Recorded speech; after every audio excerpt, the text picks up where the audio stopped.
Hello friend, चलिए capacitance topic से बेहतरीन क्वेश्चन को स्टार्ट करते हैं। क्वेश्चन में दिया हुआ चित्र में दिखाए गए परिपथ के भाग ए बी में C1 1 माइक्रोफेरेड और C2 अपने को दे रखा है 2 माइक्रोफेरेड। ये 1 माइक्रोफेरेड है, ये 2 माइक्रोफेरेड अपने क्वेश्चन को दिया हुआ है और 10 वोल्ट की बैटरी जुड़ी हुई है और विभवांतर इन टर्मिनलों के बीच में विभवांतर अपने को 10 वोल्ट दे रखा है। तो C1 पर इस पर आवेश पूछा अपने को। आपको पता है कि ये दोनों संधारित्र सीरीज कॉम्बिनेशन में जुड़े हुए हैं।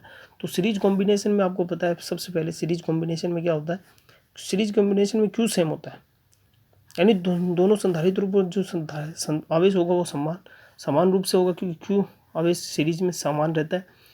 अब इस क्वेश्चन को करने के लिए आपको पता है कि अपने को इन दोनों के बीच की जो वोल्टता दे रखी है 10 वोल्ट, मान लीजिए इसको अपन मान लेते हैं 10 वोल्ट, यानी 10 पर है, और ये अपने पास इन दोनों का अंतर अपने पास 10 आना चाहिए, इसको मान लेते हैं 0 है। अब मान लीजिए ये बैटरी के इस तरफ टर्मिनल से जुड़ा है, ये इस तरफ संधारित्र प्लेट जुड़ी है, मान लेते हैं इसको अक्स मान लेते हैं, ये एक्स वोल्ट पर है, तो ये कितनी हो जाएगी अपने पास 10 प्लस एक्स वोल्ट। दोनों का अंतर करने पर आपको फिर भी 10 वोल्ट ही प्राप्त हो रहा है, जो कि बैटरी 10 वोल्ट की है, और ये अपने पास 0 वोल्ट मान लिया है। तो यहाँ से देखते हैं, आपको पता धारा इस तरफ जा रही है मान लीजिए, तो Q1 Q2 बराबर Q1, क्योंकि आवेश समान रहता है। तो यहाँ से अपन सोल्व करते हैं, मान लीजिए इस पर Q2 आवेश है, तो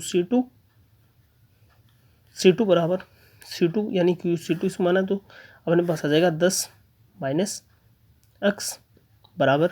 अब इस पॉइंट की बात करते हैं, तो आवेश के प्रमाण में आपको पता है C1 अपने पास आ जाएगा 10 प्लस एक्स, और ये 0 वोल्ट है, माइनस 0। यहाँ से सोल्व करते हैं, तो C2 अपने को दे रखा है 2 माइक्रोफेरेड, 2 प्लस 10 माइनस एक्स बराबर ये 1 माइक्रोफेरेड दे रखा है 10 प्लस एक्स। तो यहाँ से सोल्व करते हैं 20 माइनस 2 एक्स अपने पास आ जाएगा 10 प्लस एक्स। यहाँ से सोल्व करते हैं एक्स अपने पास आ जाएगा 10/3। अब अपने को इस वोल्ट की, यानी इन संधारित्र की प्लेटों के बीच के विभवांतर पता चल गया है। विभवांतर पता चलने पर संधारित्र में क्यू बराबर क्या होता है, CV।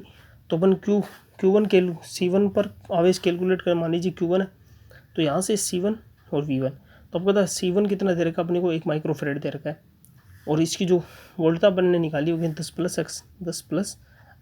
एक्स की वैल्यू अपने कैलकुलेट कर ली 10/3, अपने पास आ जाएगा 40/3 और माइक्रो कूलम, जो कि ऑप्शन नंबर 3 इस क्वेश्चन का करेक्ट आंसर है। आई होप आपको वीडियो पसंद आया होगा। अगर वीडियो पसंद आए तो चैनल को लाइक, सब्सक्राइब और कमेंट जरूर करें, ताकि न्यू वीडियो आप तक पहुंच सके। Thank you.